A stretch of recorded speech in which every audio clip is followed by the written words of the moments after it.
Hello, everybody.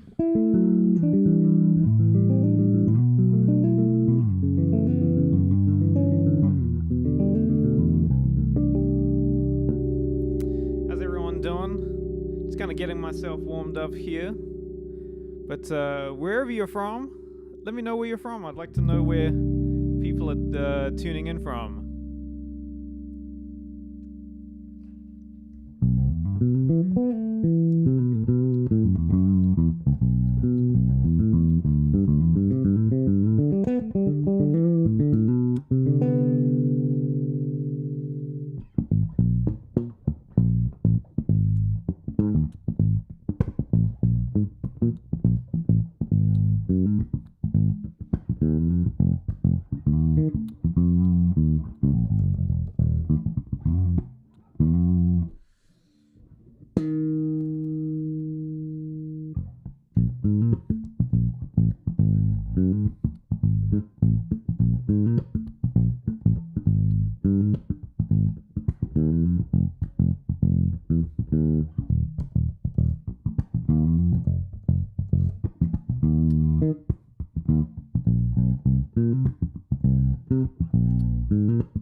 Hey John Curtis, how you doing, bro?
What's up, everyone? How you all doing? How you doing, Red? Good to see you, bro. Welcome to Bass with Benjamin Livestream number 21. And nice to see some folks in here. Hope you've been having a great week so far. And this is the place, as always, to come and nerd out about bass playing. So whatever questions you have about music and bass playing, just pop it down in the chat and I'll do my best to address that. But this is just such a really fun space to really connect with you all and just have some fun conversations, and to give you my take on bass playing and throughout my experience. If, again, any questions to do with bass playing, but also how the bass functions in music. And this could do with gear, techniques, concepts, or even things like what do do I do on this gig? How do I prepare for a gig? How do I travel with my bass? Things like that. Anything to do with it, just pop it down in the chat. But as always, it's really great to see everyone here. And let me know where you're all from. Oops. Because I'm always curious. Where in the world are ya?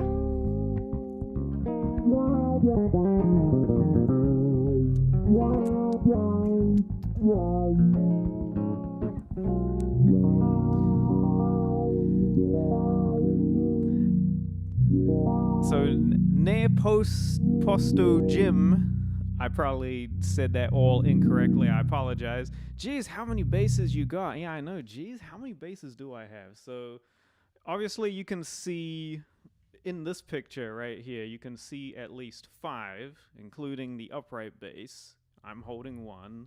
I've got 3 on the stand behind me.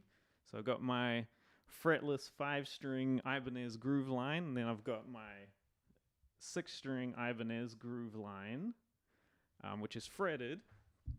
And then I have a 1977 Ibanez Challenger P bass.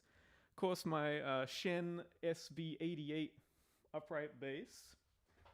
And I have a whole tree of other instruments over here. I've got 3 other basses here. I have a 1975 Ibanez jazz bass, a 1974 Ibanez P bass, and then I have another bass which is not an Ibanez, but you're not going to see me playing it. It's a bass that I've had since college, but my dad was hanging on to it. It's just a Fender Jazz fretless bass, and my dad was hanging on to it for a number of years, and just recently I got it back just to do some work on it, and it's fun to kind of just play around on as well. I do have another bass that my dad is currently hanging on to. It's one of my first bass guitars. It's a Ibanez Soundgear SR400. So yes, lots of basses. And if some of you are probably wondering why, is everything Ibanez? Because I strictly play Ibanez, and have been so for a number of years. I've been endorsed with them for almost 15 years now, and these are instruments that I absolutely love, and they're also been a great company as well. Over the years, and even before I was endorsed with them, I was playing Ibanez basses. Like I said, one of my first basses that my dad is holding on to is an Ibanez Soundgear bass, because I started really young, when I was like 7, 8 years old, and because it's a small, easy to play bass, thin neck, so it made sense for me at the time. So Ibanez has always been a great thing for me. John Curtis is asking, I'm self-teaching to the basics of double bass, enough to get through a simple jazz gig coming up. Any quick tips for an electric bass player? Okay.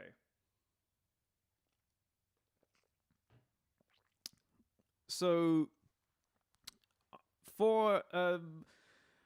so from what I understand, obviously, yeah, you're an electric bassist, and you're teaching yourself how to play upright bass, which I think is cool, and you got a gig coming up.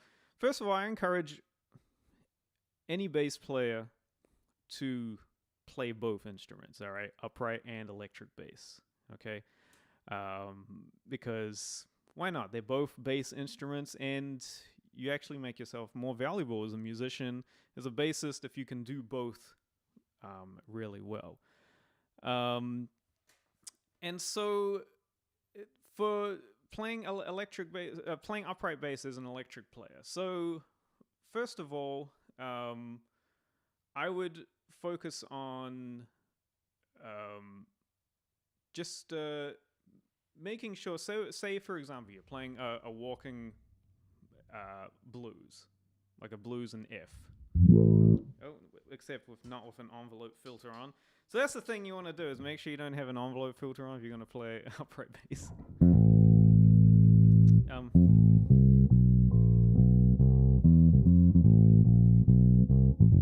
So get familiar with the notes, but this is the thing, all right, is that you're not going to be using your third finger, okay, when you're doing this. So it's going to be 1, 2, and 4, all right. You don't want to necessarily, well, you really shouldn't apply electric bass fingering on upright bass.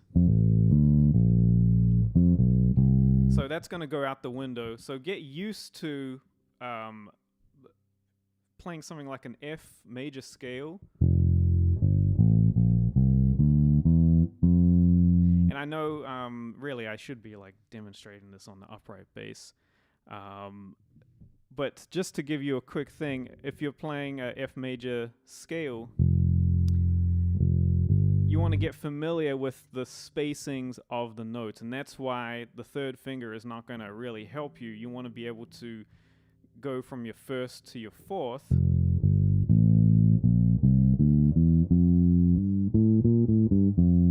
So get used to playing in that like half position area.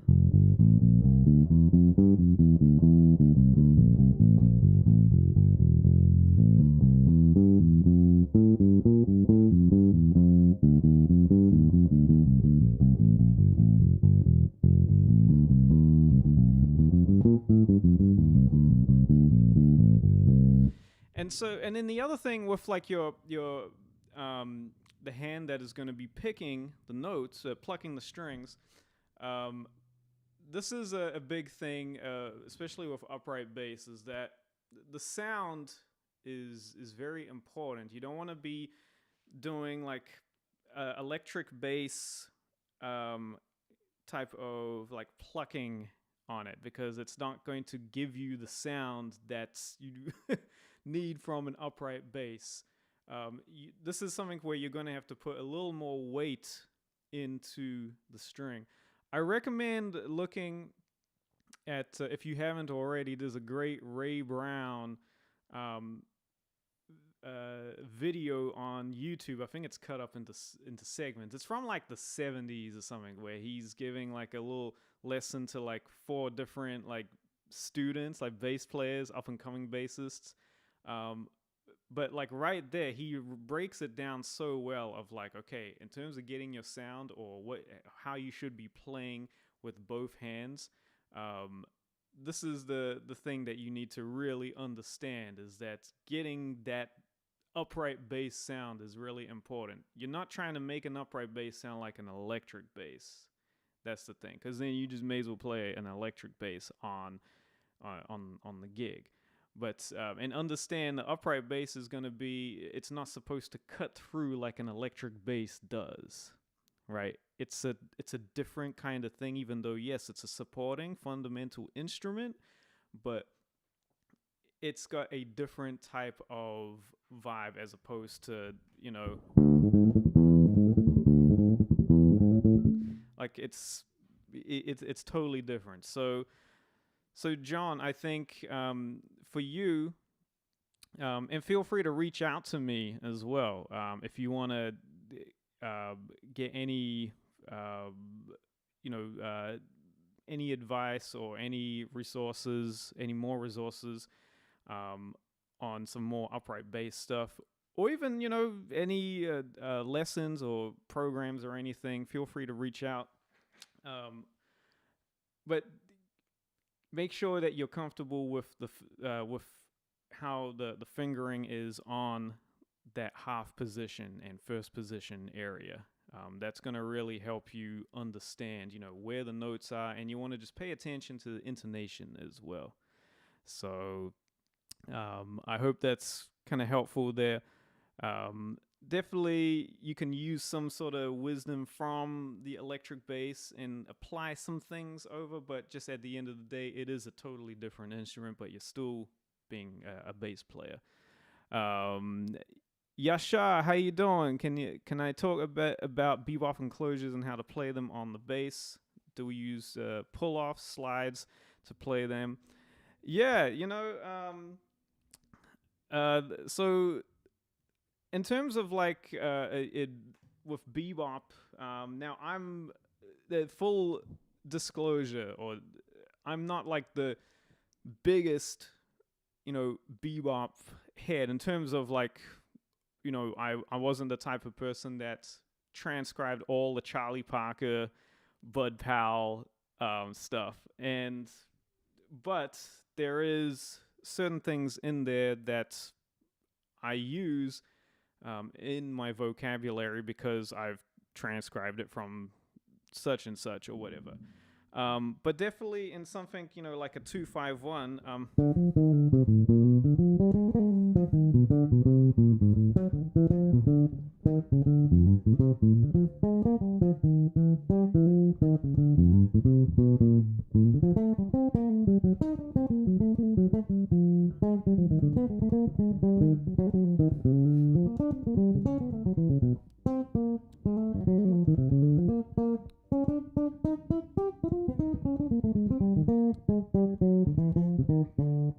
yeah, you know what I mean?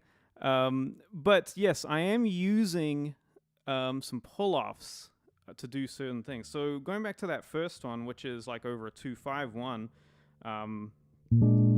so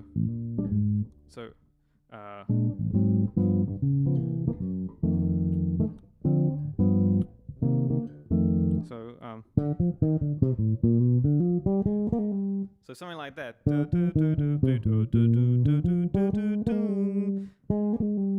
So when doing like those triplet kind of things,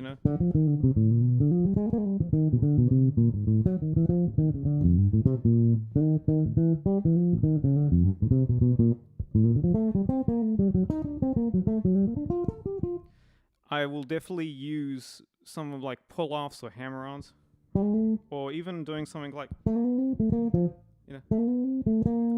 that's going to be like a,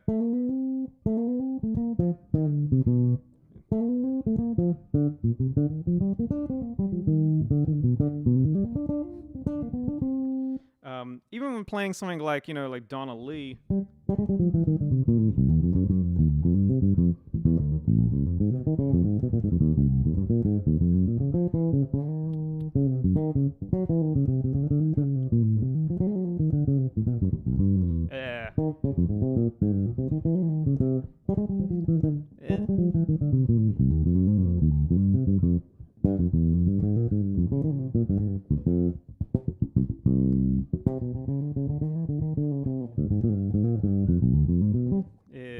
I'm a little rusty on that, but even doing a melody like that, I'm absolutely going to be using hammer-ons and some pull-offs. And you can even hear, if you listen to Jaco's classic version of that on his first record, you can hear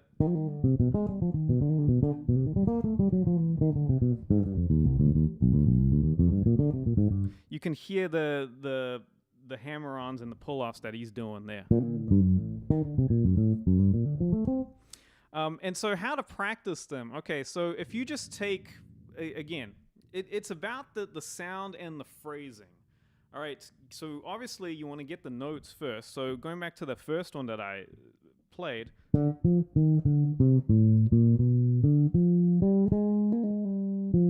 So if we just take that,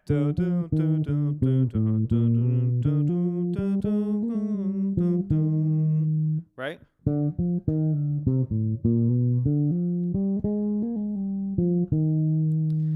Something like that.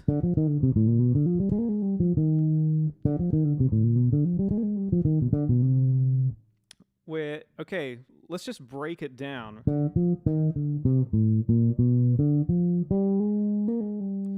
And you want to make sure that you get that pull-off just right. And if you have to work on just getting that, then just focus on that. And then once you have that down consistently, and I'm sure a lot of you have seen that video by that trombonist singer Aubrey Logan, where she's giving a little masterclass where she's saying, "Okay, slow it way down, all right, and if you can play it consistently 3 times, no mistakes, then you can jump up the BPM, and keep doing that."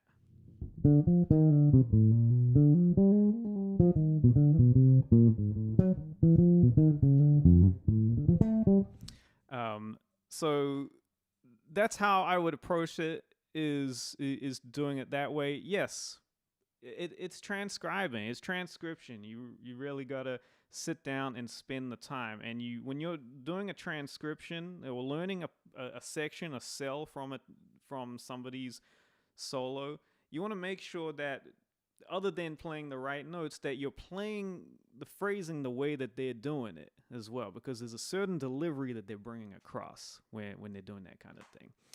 So I hope that's helpful. Yeah. Nice to see you again. Hope all is well. If you're just joining on, everyone, then there's like a huge turnout today, which I'm just like, whoa, this is crazy. Thank you for joining on and welcome. And as you can see, people are asking questions down here, so throw it down in the chat, and I'll see what I can do to help. Jess Quayle, nice to see you again. I'm not sure what you're doing right now, but oh yeah, so you even said you're planning for RockQuest National Final submissions. Good job. Well, all the best. Hope it is just have fun is what I'll say. Just have fun. Just play to your heart's content. Just enjoy it, you know. I know, like, doing these competitions and all that can be sometimes nerve-wracking, but in spite of all that, just don't forget to have fun. You're playing with your band, you're playing the music you enjoy, the music that you've written, and just enjoy it. Moondrop, nice to see you again. Thanks for coming back. Gabriel Gerardo, bro, where'd you get that strap? Oh man, so where I got the strap, and I'm glad you asked that question. So there's a company out here in New Zealand called Atmos, and this has nothing to do with Dolby Atmos, but it's called Atmos. They're down by Christchurch, and these are handmade vintage style straps. And he has all kinds of different designs. I mean, you should check it out.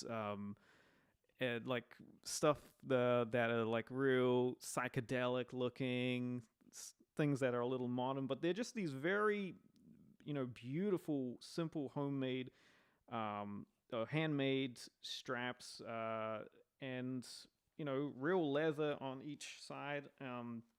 And I have 2 of these. I've got this one that I use for this bass, and then I have another one which is it's right here, which is for my instruments that are a little more that have like a black darker body. So a nice kind of vibrant pink one right here with the black leather, and the pad is something that I helped them out with. They had reached out to me and asked me, would you be willing to give us some feedback for this pad that we're making? Because it looks like, the instruments you play are pretty heavy, which, yes, one of my basses are very heavy indeed. And so this is just a very comfortable pad that you can attach onto this strap right here. Or any kind of strap that has this kind of width. And if you have a heavy instrument, it will just, really save your shoulder. So Atmos is the company, and they have this pad that you can purchase separately as well. So check them out. Really great and really cool people as well. And they ship worldwide as well, which is really great. can you play F flat major 9 sharp 5 sharp 11? Is it, yeah, isn't, I mean, let's see. F flat. First of all, the fact that you started with F flat major, F flat. So obviously F flat is going to be E, which is hilarious. So okay, so if we were doing a major 9, so we want to make sure that the 9 is in there, and because it's a major, we're also going to be stacking the major 7. So a D sharp, but now you want a flat 5 in there as well. So you have a flat 5 and you want to have a sharp 11. So the way I would voice it would be, let's see, and this might be a thing where like I've run out of like, I mean I could do it like,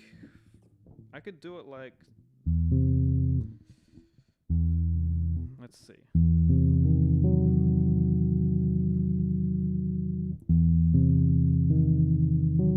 And then you want a sharp 11 in there. Okay, so then I'm going to use my thumb to do this.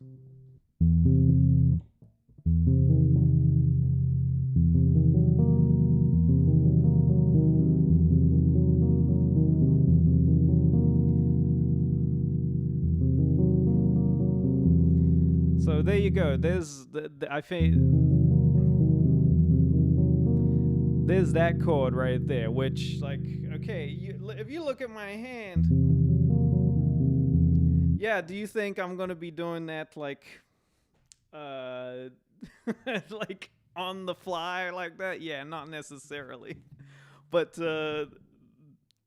if that's something that you want to figure out, there you go. It's there. But F flat, come on, man, just change it to an E. All right. Can I play Thunderstruck, please? Can I play? The last week it was what was it? It was I don't know what you asked me to play last week, but I remember putting it in there. But Thunderstruck.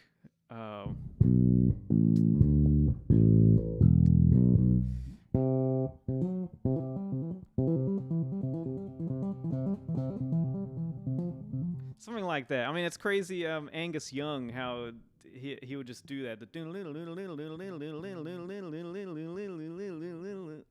Incredible. I do like AC/DC. I really do. Incredible band. And you're strumming so hard, there's sound bouncing off the walls. Well, just make sure you don't get a noise complaint. I mean, if you're playing so hard. And Red's asking, did you know the Stanley Clark got the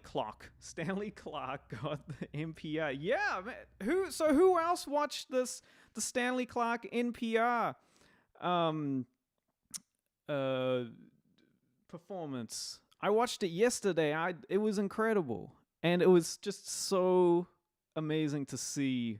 You know, I mean, this is my biggest bass influence. It was amazing to see him. I mean, he's obviously gotten like all the accolades, but it was really amazing to see him do this performance, and such a great band as well.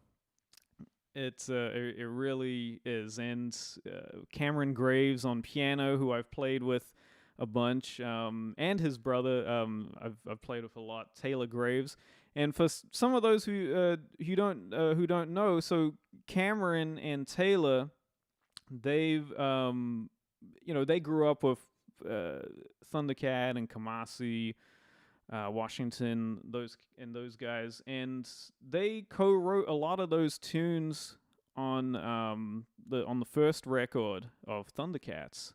So Taylor, he wrote the tune Daylight, and that's him singing as well.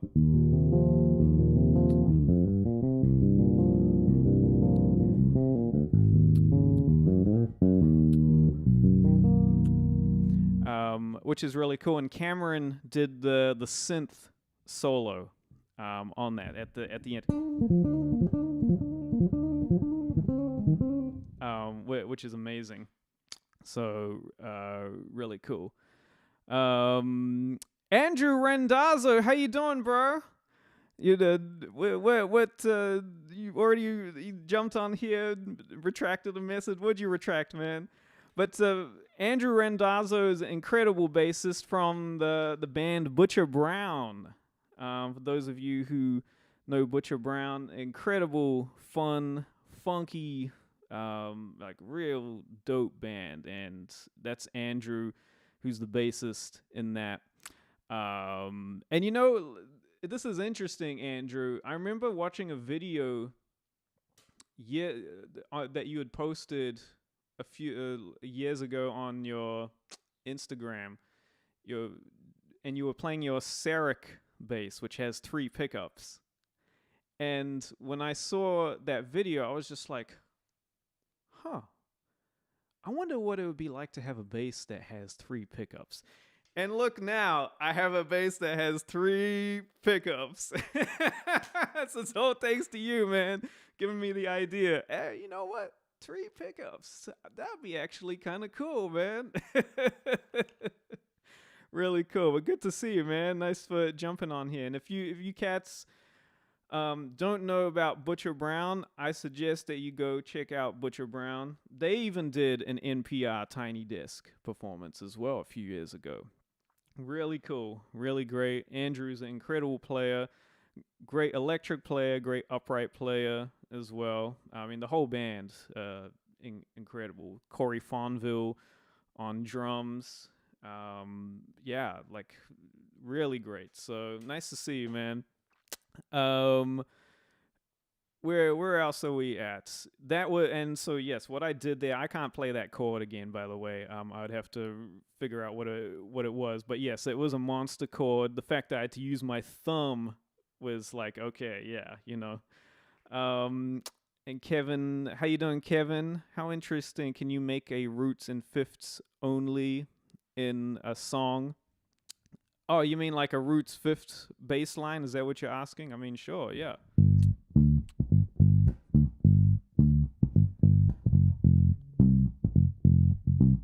I mean, sure. Isn't that the money bass line, right?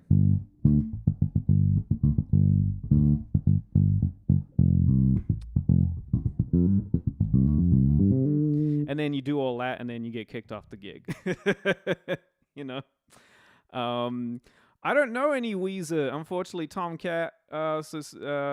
Sorry, I'm not sure. Maybe for next time I'll figure out some Weezer to play.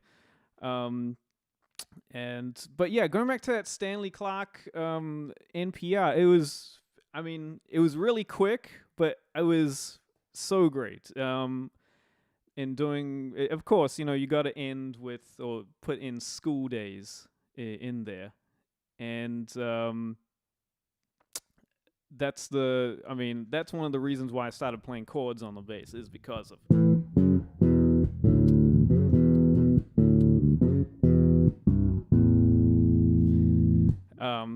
it's just so great. And yes, a really great band again. Yeah, Jeremiah Collier on drums, Colin Cook, who I've played with a whole bunch of times as well, great young guitar player, and Evan Gar on violin, and Emilio Modesta on sax. Great cats, really, like, yeah, young lions indeed, really are. So yeah, it's like popping off in the chat down here. This is probably like the most attended one so far, and I'm just like, so I really appreciate everyone jumping on here. Like it's crazy. So what do we got? JG, guys, I'm trying to improve on guitar, and I'm trying to find a song I like. Do you guys have any ideas? Well, I mean, there's lots of songs that we like. I mean, hey, if you want to go check out the Stanley Clarke Tiny Disc, check out the song School Days, the original version. there's some great guitar playing in there. Raymond Gomez playing some incredible guitar on the original track right there. And yes, this bass is huge, but it really, it's you know, it's because it's 6 strings. That's why it looks really big, but it's actually not. It's not very long. It's actually a standard length, 34-inch scale, and that's kind of what I prefer. 35 is just a little too far for me, but you know, I'm into this kind of more traditional 34-inch. So yeah. Whatever you say, fam. Hey, good to see you again. Could you give us a walkthrough of how you would solo over a song like Again, Off Again? Oh, so you're talking about on again, off again. Oh, so you're talking about like playing inside of the changes and then kind of going out. I'm assuming. Yeah, absolutely. So if we do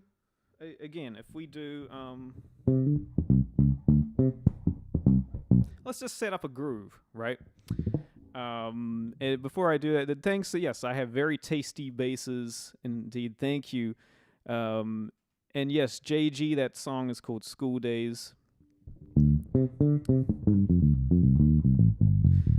And the 6-string bass is not tuned like a guitar. It's tuned a low B. It's got an E, A, D, G in the middle, and then a high C. So all in fourths from the B, the low B string onwards. All right. So going back to soloing, let's just set up a groove. Let's just do it over like a D minor kind of thing.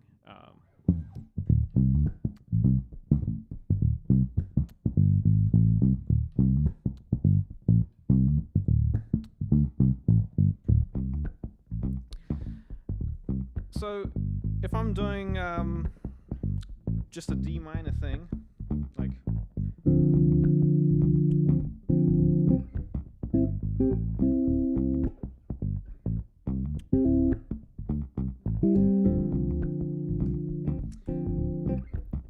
and then so obviously, sure, I'm gonna hit my chord tones, right?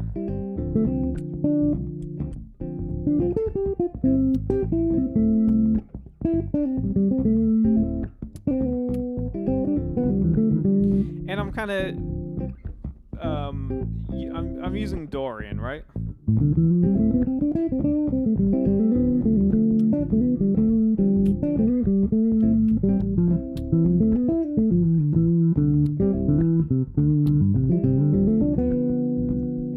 Right, so obviously we got that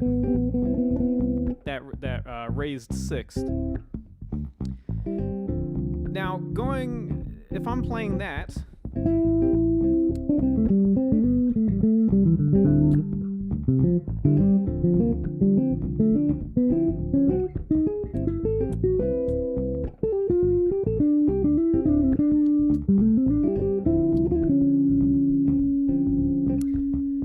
and the note that I just ended on there being a major 7, even though it's a non-chord tone, but I'm implying that I'm playing a minor major 7, right?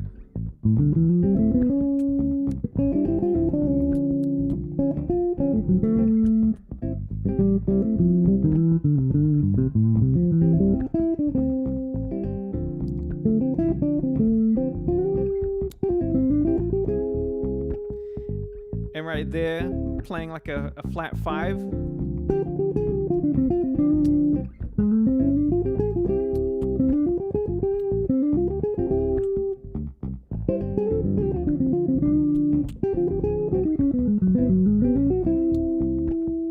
And so the thing that I did,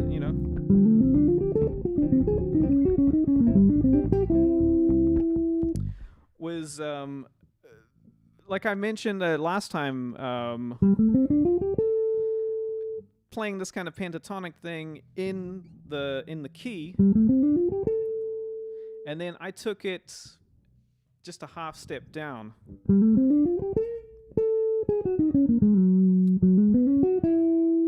And then where I landed on this E natural is the 9th, right?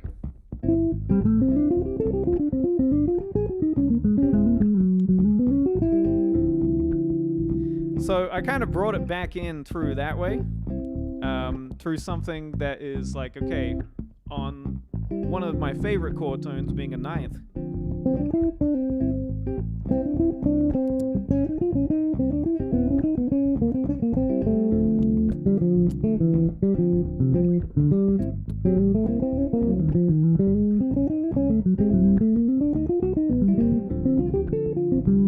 And so what I did there was essentially I'm taking a D minor 7 arpeggio, and then I'm just modulating it to create tension. So D minor 7, E flat minor 7, E minor 7. You know what I mean?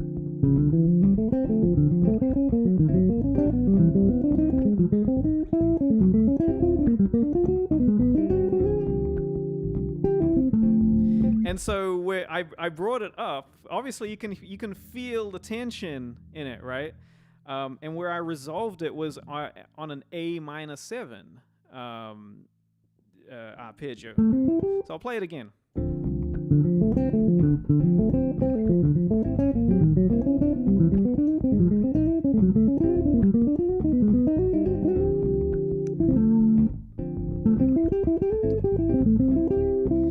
And then you can take it down.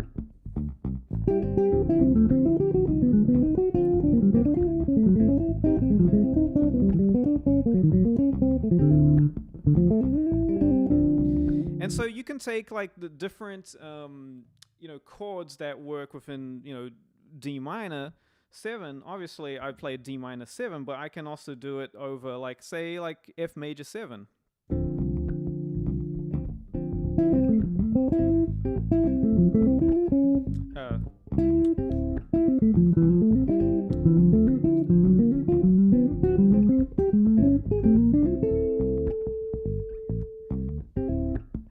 So that's a really cool little trick there, is you can take arpeggios like that and do that. You can even do it with triads. So if I do an F major triad,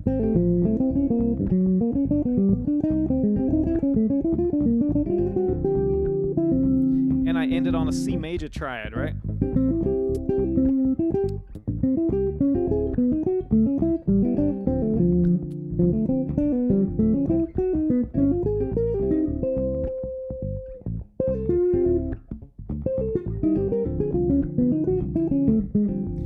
And so that's the thing, is like you can just create all kinds of weird tension with it. And I recommend, just trying it over just a modal thing, is what I'm doing right here.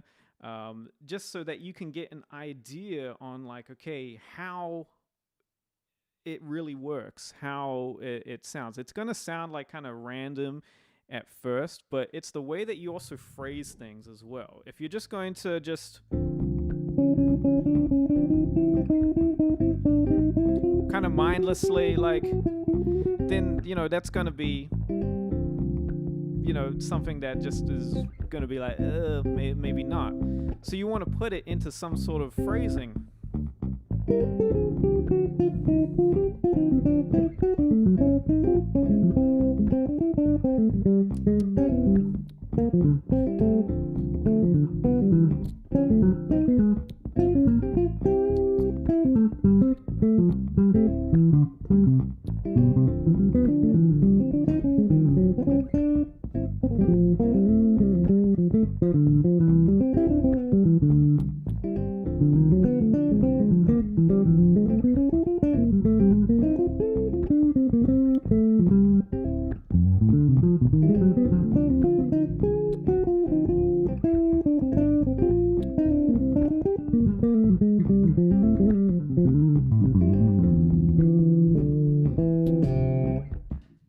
And so forth.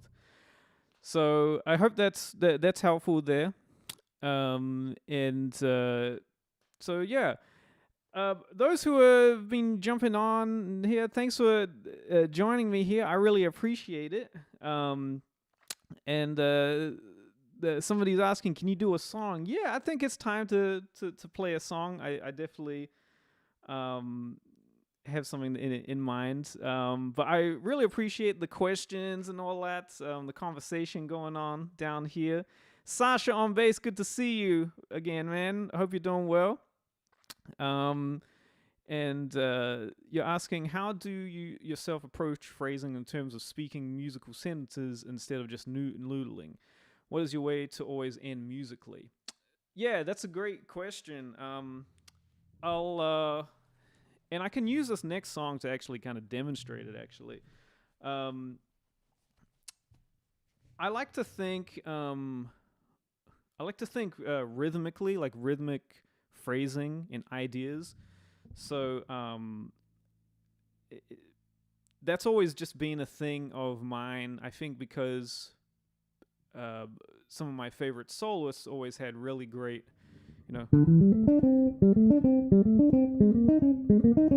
like taking a rhythmic theme and kind of superimposing it and, creating a sentence with it. That in combination with like color tones has always been my thing. So that's why you always hear me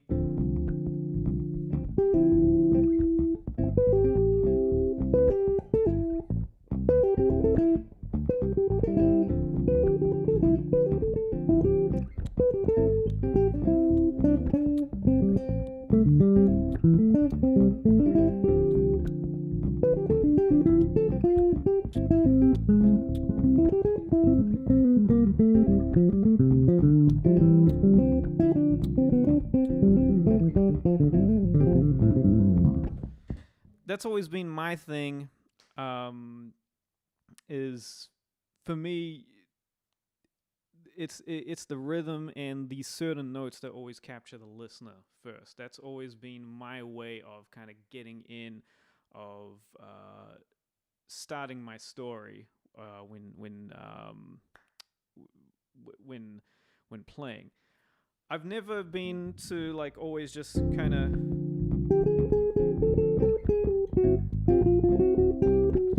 trying to find like the right notes. I want to try and find the rhythmic ideas that I'm hearing. That's where that's gonna influence in terms of like the notes that I'm trying to kind of bring across as well. Of course, yeah, having a basic understanding of the notes in the chords also going to be an important part right there. And there's I have a question. Yes, does it hurt your fingers? No. And this is and actually, that's a great question too.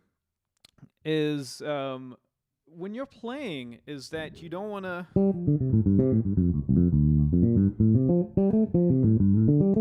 when I'm playing is that I'm playing with like a very natural kind of velocity or attack, where I'm not going over digging, because first of all, that's not the sound I'm trying to go for, but also the string doesn't work its best when it's like when you're playing it too hard. It's not going to vibrate where it needs to. So I'm going to be attacking naturally where I don't have to exert any extra force to pluck the notes or even to keep something consistent. And I don't have to also exert force in order to play too light, you know what I mean? So I don't want to play too light and I don't want to play too hard. I want to just have a nice middle balance. And definitely having your instrument set up for you is really important for that, so that you don't hurt your fingers and hurt your hands. And having the pickups, if you like to play over a pickup or a ramp or something, making sure that you have those set in the right place. And sometimes that's going to change over time, especially with the seasons. Also just how you're feeling physically as well. That's another reason I don't use a ramp. I used to use a ramp years ago on one of my basses, and I'm double jointed, so it didn't really, wasn't comfortable for me, and also it was just hard to adjust the, just to adjust it to the height that I needed to whenever I would change the setup on my bass. So that's why, with the pickups you can adjust the heights and all that. Is, just the way that I like to play. Sasha, so what helps you not losing track? Yeah, I think what it is that it's really also just a combination of using your ears and listening and just letting space happen. You know what I mean? I'll demonstrate it right now on this track that has some more complicated changes. It's actually, I've played this tune before, but it's a tune of mine. But I'll take a solo on it.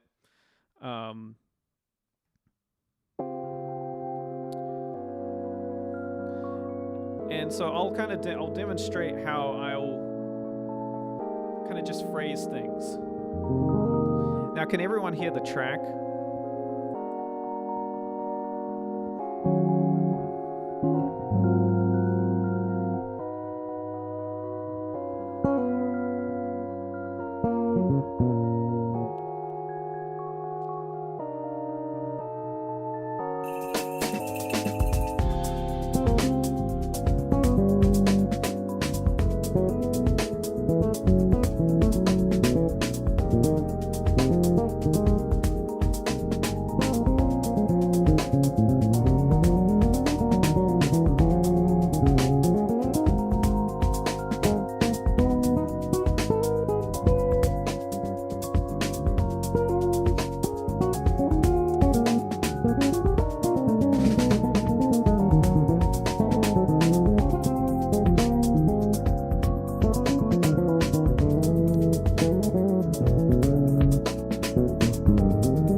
So this is the thing. Obviously, this is a tune that I know well. I wrote it myself, but it's always a thing where I'm constantly listening for the harmony in order to keep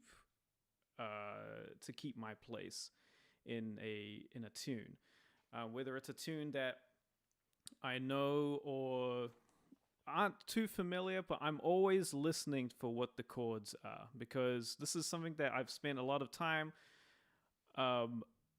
when hearing a chord, understanding, okay, what are the chord tones in there. That's what helps me really kind of keep my place in a way. Is that even as a soloist, I'm still listening for what's going on. I'm listening rhythmically what other players are going to be playing, but in terms of keeping the form, and I'm not necessarily thinking in 4 or 8 measure phrases, because sometimes there are tunes that you play which are odd phrasing. There might be like a measure, like 5 measure phrase or a 3 measure phrase. Yeah, you know what I mean? So it's about space, man. It's space. Listening, that's really where it's is going to help you. And that's why, when I'm playing like this kind of, this kind of music where I'm using the bass guitar, where I'm soloing like this, being like a horn player, a soloist, I really enjoy having like full accompaniment behind me. So if I'm playing in a band setting, I'll tell the keyboard player, hey, like if I'm playing up high, like in my solos and all that, feel free to fill in the low end, like the bass lines, because that will really help, first of all, keep the sound full, but also it'll help me, as I transition into a soloist from a bassist, you know what I mean? And then when I'm done with my solo, then I go back to being a bass player, you know what I mean? That's essentially what happens there. And that's, for me, I always like to have that fallback of like, I can let some space go by and there's still a nice full accompaniment there. Things haven't fallen out, they don't feel empty, you know what I mean? So and yeah, I totally know what you mean, Sasha. Sometimes it's it can be it's a bit of a discipline to like not get drifted away by the abilities of your fingers. And it was like that when I was younger, where I'd just be like, oh, but I'm like, oh, hang on, what I just played doesn't have anything to do with like what is going on in the music. So for me, it's always the music first. It really is.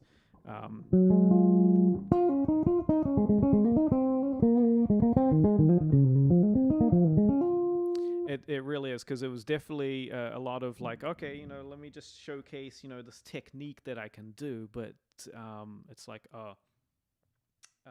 it's cool technique, but I'm not contributing to the music in the way. And this is the other thing I learned. Excuse me. The other thing I learned was that not every solo that you play, you have to like show everything that you know how to do. That's the thing. If you are known for doing this, like for being like a thing where you can like absolutely play 1,000,000 miles an hour, which there's absolutely nothing wrong with, but you don't need to do it in every single song, every single solo that you play. I think it's cool when it's utilized when it needs to be utilized. You know what I mean? So if you're playing like a ballad or something, you don't need to. You don't necessarily need to be like doing that the whole time. Like play to what the music is about, So it's the music should really dictate how you use your technique. Yeah, man, this has been a lot of fun here, and it's a lot of people have been jumping on here. which I really appreciate. And if there's any more questions on here, let me know. I have another tune that I'm gonna play, which is actually a lot of fun. Let me pull it up on here.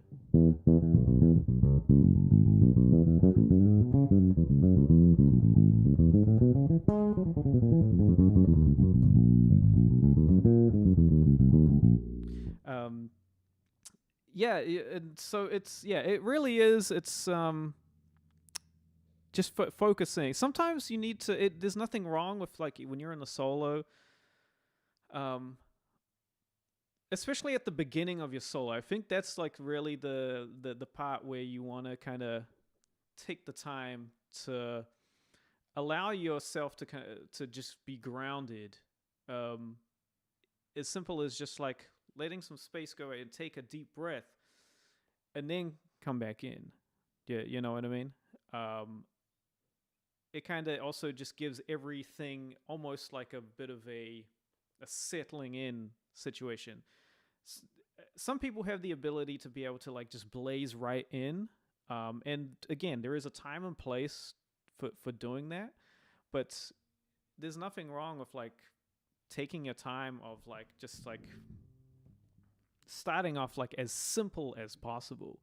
That's why for me the rhythmic ideas are always something that I tend to start with first, because people can really connect with rhythm when they're listening. And we don't want to have that typical thing of a bass solo where like people just start talking, start kind of ignoring, right? Even if you're playing some blazing stuff, you can still connect with people on a deep level. So yeah, I'm gonna play another tune here, and this is a tune by this incredible Austrian guitar player that I got to play with a few times, named Alex Machacek. And I got to play his trio music. We did a few hits at the Baked Potato. And the first gig that I did with him, it was myself and my roommate at the time, who's an incredible drummer, Eric Valentine. And we shed our butts off this music because it's like, you know, it just has a mixture of so many stuff, and he has a lot of like the bass parts kind of written out, and it involves, you know, like chords and very intricate kind of sub melodies and all that. But it was a lot of fun, and I remember just shedding like crazy. I think for the first week, when I was shedding the music, I didn't shed it with the bass. I literally would just listen to the recordings and follow along to make sure I understood the music and the way that things were phrased, and just how certain parts felt as well. And then once I kind of internalized it that way, then I got my bass. He sent the music like around 2 months in advance, so we had plenty of time. But we shed our butts off to when we got to that first rehearsal. We're like, let's start with the hardest stuff first. And he was like, oh, okay. You know, and he had never played with us before too. So he was kind of trusting that we had done our homework and that we were going to be fine. And it totally was. It really was. So, Alec Burfield, how are you doing, sir? I hope you're doing well. It's been a minute. And I hope you're doing well. I really do. You know, it's been a minute since we last spoke, but nice to see you on here. So I'm going to play this tune by Alex Machacek. This is a fun tune. This one is called Disco Hit, because I guess there's some kind of disco vibe in it. But anyway, here we go.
Oh no, the track just like died.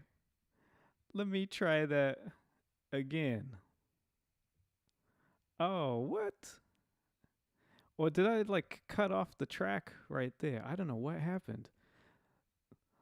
Let's try this again, fam. Because it was about to get into my solo and then it's just like, nah, man. Let's try this again. Sorry about that.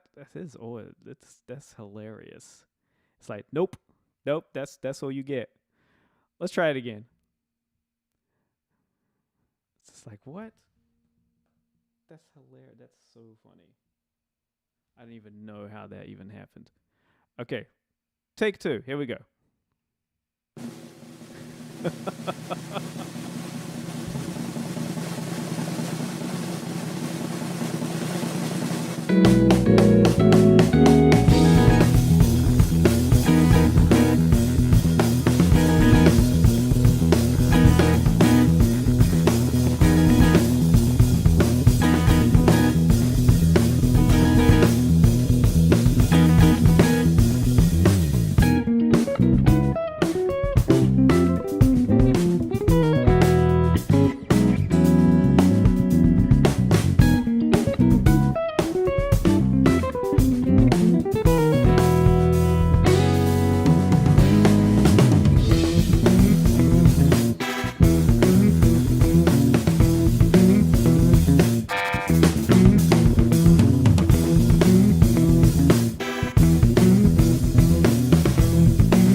There we go.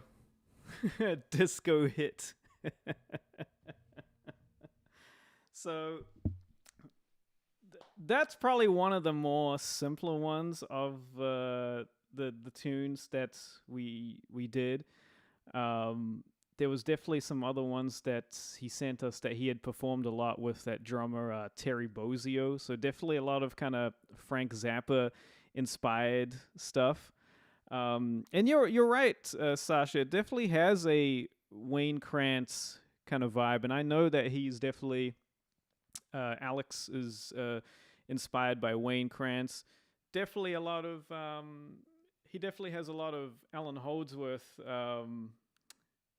influence in there. Not necessarily in this tune, but just his playing in general.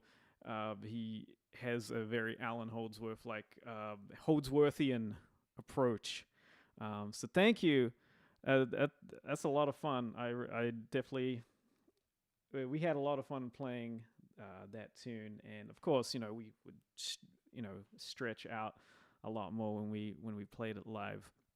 And with Eric Valentine on drums, it was super solid because he's someone who has an incredible pocket and groove. Like it really just sits really nicely over there. But so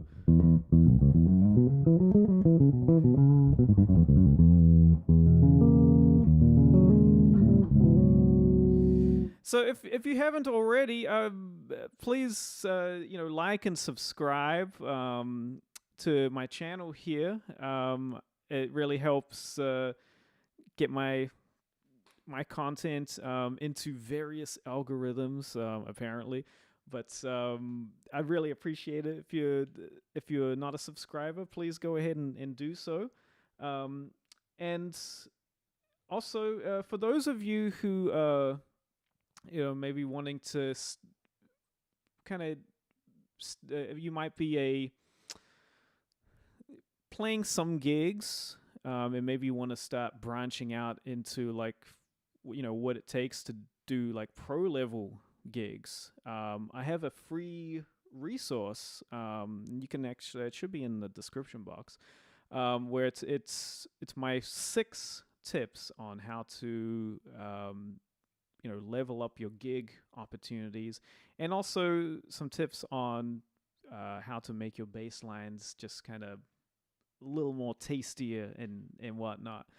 But it's a free video resource where essentially shows you what you need to do to prepare yourself to be able to play gigs on the pro level. So talking about things of like, okay, how to do your homework when you're sent tunes to learn, like a lot of do's and don'ts, how to make sure that you get to your gigs on time, and what to do, if you're going to jam sessions, how to observe other musicians, how to network, things like that. So if that's something that you think will really help you out, and it definitely has helped quite a lot of people out. These are just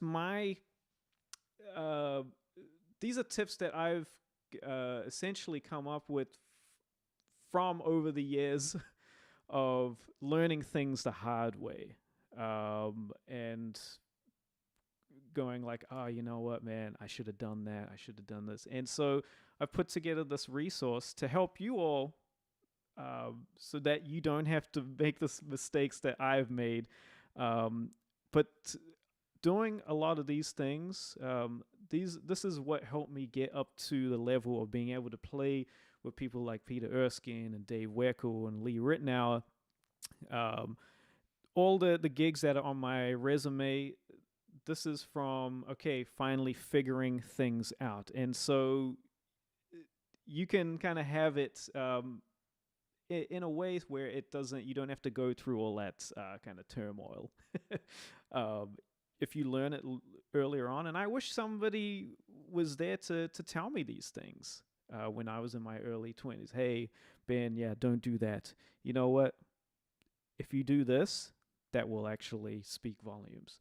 So you can have it, and of course it's free, because we need great musicians out in this world. We need a lot of bass players who can do the gig and play the gig well as be there and show up and show passion and dedication, and have a good work ethic, because that goes a long way. And you have all those things, and you'll get called to play again, no matter what scene you are in the world.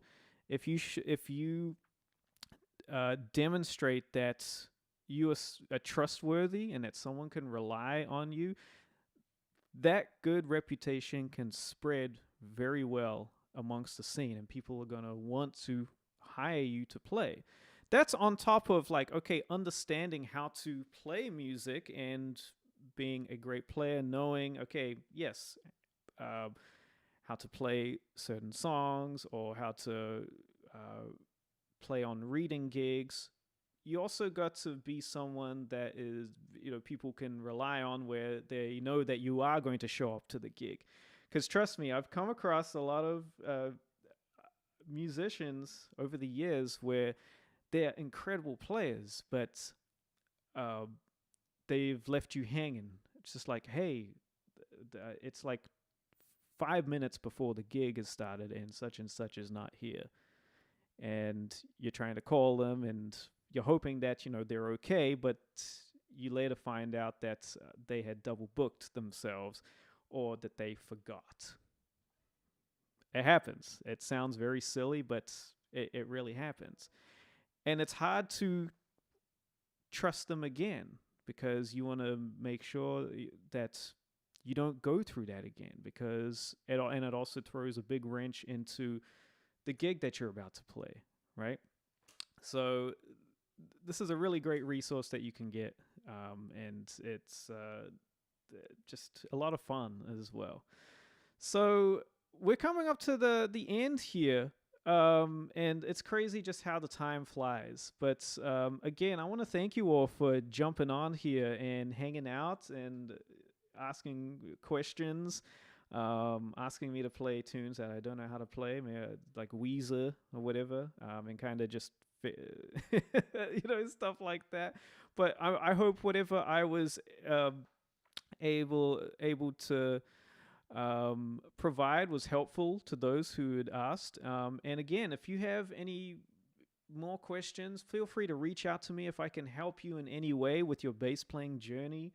I have my bass coaching and mentor program available. It's one-on-one, and I've been working with a bunch of bass players around the world, and it's been such a lot of fun. It really is, and it's really nice to see their progress. And I love to see bass players really just achieve their goals and dreams for whatever it is that they wanting to do. And I want to help you do that. So feel free to reach out to me. There's also a link down there. I have all the links to all my stuff, courses and everything down below. So feel free to make use of that. And Sasha's saying, and show up shaved with clean clothes. Yes, please show up with clean clothes.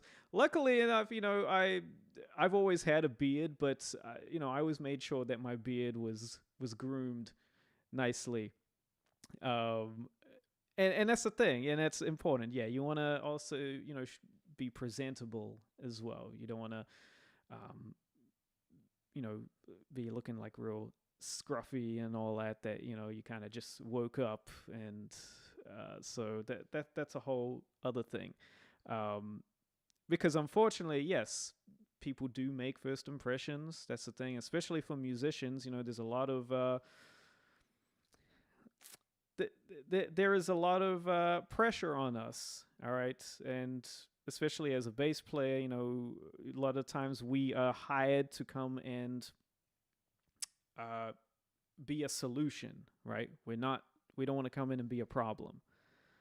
So if that means coming in, playing the gig, we arrived on time, we did our homework beforehand, we show up prepared, we work with everyone nicely, we're not playing too loud, we're not overplaying, we're polite, we say thank you at the end, And that goes a long way.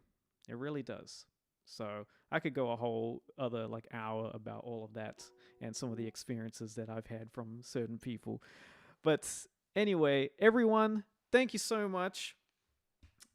I really appreciate it. This is always such a fun thing. And this actually was the highest turnout. I thought last week was, but this was the highest turnout of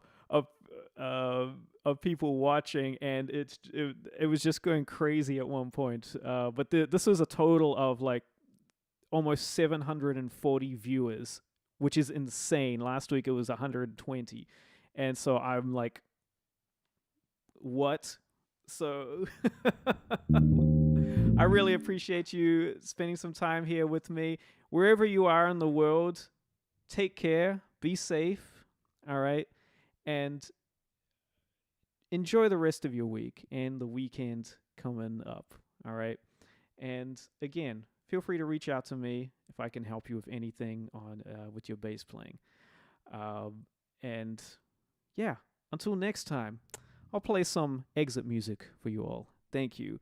Tara Deva, my lovely wife down there with the beautiful emojis. All right. Thanks, everyone.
All right, everyone. Thanks very much.